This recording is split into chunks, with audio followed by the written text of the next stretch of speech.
अब म हजुरहरूलाई रेसियो लिएर आएको छु। रेसियो भनेको के हो त है? रेसियो भनेको the relationship between two things when it is expressed in numbers or amount. यदि एउटा रुममा 10 boys and 20 girls छन् भने यसको रेशियो के हुन्छ त? Then the ratio is 10/20 हैन? यो भनेको कति हो त? 1:2 हो। यो नै रेशियो हो। हामीले यसको हिसाब चाहिँ यहाँ हामीले प्रस्तुत गर्न खोजिरहेका छौं। Ratio question number 1, total number of boys and girls in a class is 40 and 45. What is the ratio of boys and girls? Answer option रहेको छ 7/8, 8/9, 6/7, 5/6. मैले यसलाई चाहिँ गरेर देखाउँछु। यस यो भनेको के हो भन्दा हामीसँग कति छ? गर्ल्स भनेको 40 छ बाइ 45 यो भन्नुहुन्छ रेशियो निकाल्नको लागि जहिले पनि। यो भनेको मैले 5 ले काटे।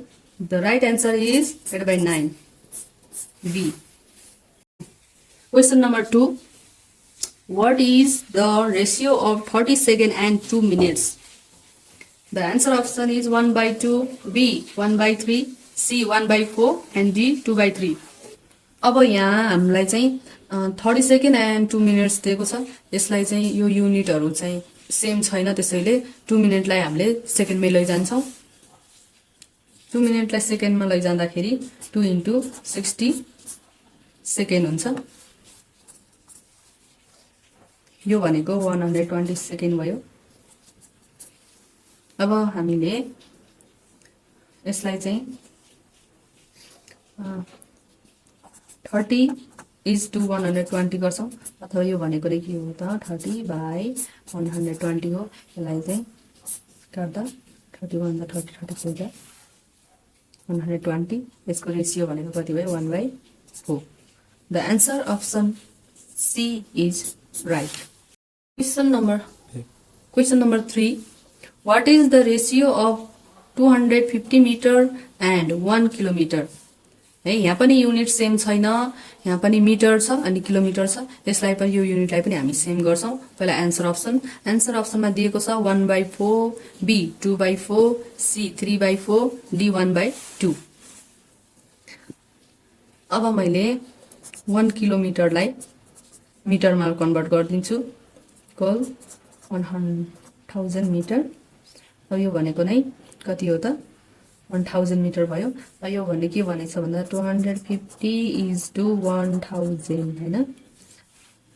इक्वल यो भनेको 250/1000 यो काट्दिए 25 ले गर्दिए equal 1/4। The right answer is 1/4। Question number 4. Choose the correct answer from the option. हामीलाई चाहिँ यस्तो इक्वेसन दिएको छ, यसलाई चाहिँ हामीले सल्भ गरेर आन्सर पत्ता लगाउने हो हैन। आन्सर अप्सनबाट चुज गर भनेछ। जस्तै आन्सर अप्सन पढ्छु पहिला 7/9, B 5/9, C 3/4, D 1/2।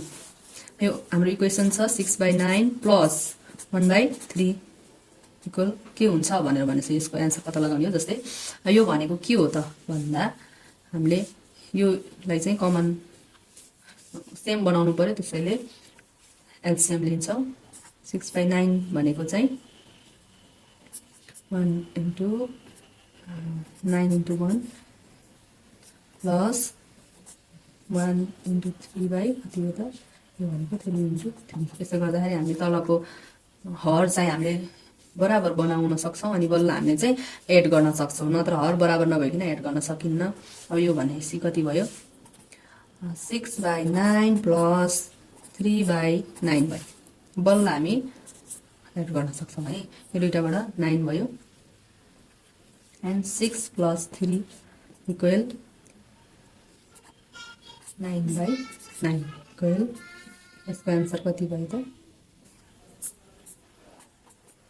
equal the answer is 1 यहाँ अप्सन गलत छ the answer is D.